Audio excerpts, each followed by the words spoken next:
tungekuwa tuliandika kitambo hiki sasa. Nenda hiki tu Neema. Hao jamaa wana. Kwa barabara. Alisema kidonda bila fungo. Lakini anitumie badala. Unaona yaandika the response na pia barua yenye tumeandika barua tatu. Unitumie hizo barua.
Jengo hapa ingine jengo hapo sio majirani wote wanaona.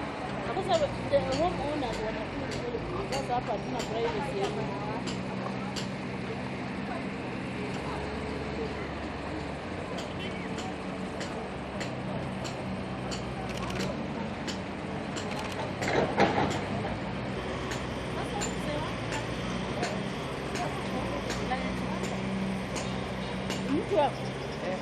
Kuna mtu ana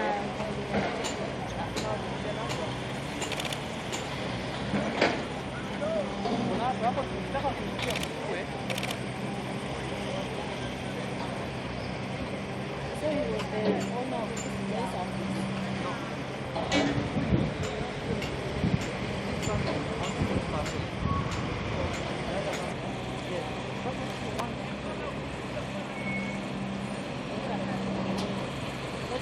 Ujana ya nini?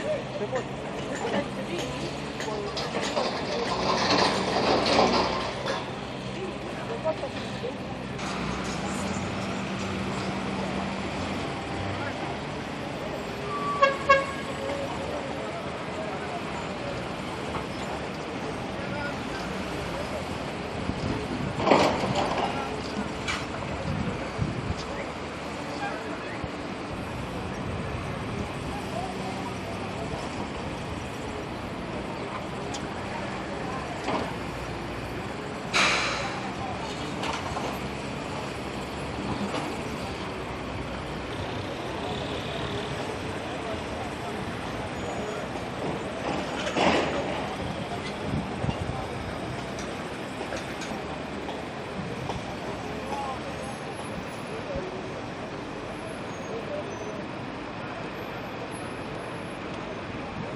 hawa wasipotunza hii komponenti moja kama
Jafinya.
Yeye amevaa mask, wengine hawajavaa.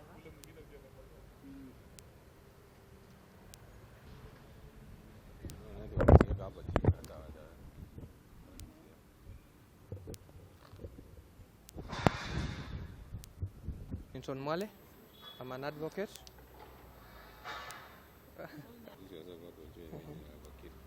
My name is Clinton Mwale. I'm an advocate of the High Court of Kenya. Today we are devastated by the fact that there is an illegal construction that is being carried behind me. As you can see, the biggest worry that we have with this building is that the building just adjacent here is a building that doesn't have any basement floors, neither does it have any structural going underground. Right adjacent to it, there is a building that is being built by Makao Fahari Limited, and this building proposes to go 3 floors, basement floors underground. And it's an 18-story building that poses a great risk not only to this building that doesn't have a basement structure, but also to the adjacent neighbors who are actually crying out the fact that the structural stability of this building is being compromised as the excavations is ongoing. As you can see, there are no nets that have been placed to prevent any dust from disturbing the clients who reside in this particular area. And we have gone to court. We are not the only parties that have gone to court. So many parties have filed this matter in court, seeking orders to stop this illegal construction, but apparently yet we don't have orders. And in the month of June, we wrote to NEMA, informing them of this building and the activities that are happening here, which they responded on 25th July 2024, informing us that this building the construction of Makao Fahari did not have any approvals, and they had written to relevant authorities to find out whether there was any approvals. As we were waiting to confirm whether there were approvals, the construction started immediately.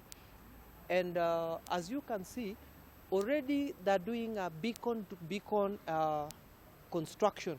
And we are all alive to what has been happening in Kenya. This will not be the only case. We have the cases of the Peponi resident.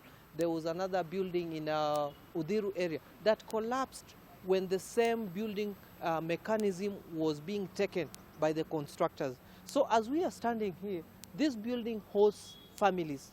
Adjacent to it are also other families. And you realize that whenever this structural complexity of this building will be compromised with the 3-basement excavation, the next thing that is going to happen that we are going to be in a state whereby we can lose lives, we shall lose properties. And this is something that is beyond recover. And all we are doing is that if there are any government offices that have authorized this building without properly informing the residents, as all of the residents here, they had written to the necessary bodies requesting for approvals, and all we were told that there were no approvals that have been given. And now, as you can see, they're not adhering to NEMA construction guidelines. And already they started today the deep excavation, and the tenants in this particular residence have been complaining that the noise is unbearable, and equally the building is kind of shaking. So they are perplexed that how is it that the relevant authorities haven't gone an extent of stopping this illegal construction. And as you can see here, just behind me, today there was a drilling, and apparently they reached the core, and there is a water reservoir that has exploded. And this being a red soil zone, you realize that the complexity of this foundation has already been compromised. And what we are looking for is that this construction has to be stopped. There has to be adherence to the construction mechanisms that are being portrayed by relevant bodies.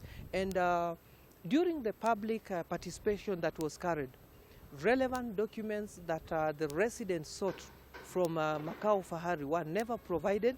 Neither did they at any particular instance comply with what the residents were requesting for. And we were asking, was that a public participation whereby you don't share documents with regards to how you endeavor to ensure that you don't compromise with the security and the stability of this building? And more fundamentally, here at Kingara Road in Lavington, you realize that this is an area that faces water shortage.